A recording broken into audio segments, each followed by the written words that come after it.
एक गरीब लेकिन शातिर डाकू ने श्याओमेई को पकड़ लिया। उसने उसे पेड़ से बांध दिया और अपनी चमचमाती हुई कटार निकालकर बोला, अगर जिंदगी चाहिए तो मेरी बात मान। श्याओमेई का चेहरा सफेद पड़ गया। उसके हाथ कांप रहे थे लेकिन वो कुछ नहीं कर सकती थी। मजबूर होकर उसने डाकू के सामने ही उस कटार को तेज करने लगी।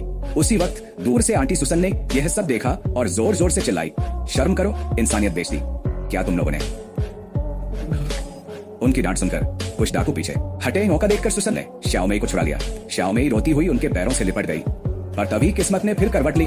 सुसन ने ठंडी नजरों से कहा, मुझे डर है तुम्हारा नाजुक जिस्म शायद मेरे घर का बोझ न सह पाए, इसलिए मैंने तय किया है जो इन डाकुओं में सबसे ताकतवर निकलेगा वही तुम्हें ले जाएगा।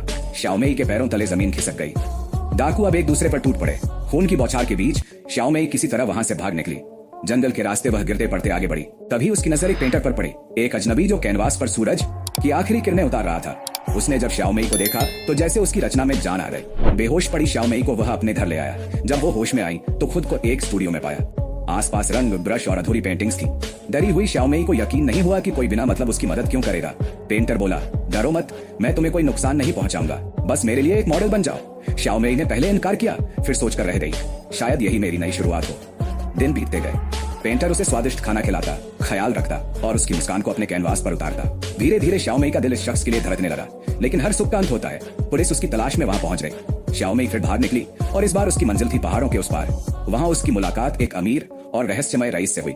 उसने ठंडी हंसी के साथ कहा, ये पहाड़ मेरा इलाका है, यहाँ जो कदम रखता है वो मेरी शिकार बन जाता है। श्याओमेई सिहर उठी, पर रईस ने उसे मारा नहीं बल्कि अपने घर ले गया। उसकी 60 साल की बीमार पत्नी थी।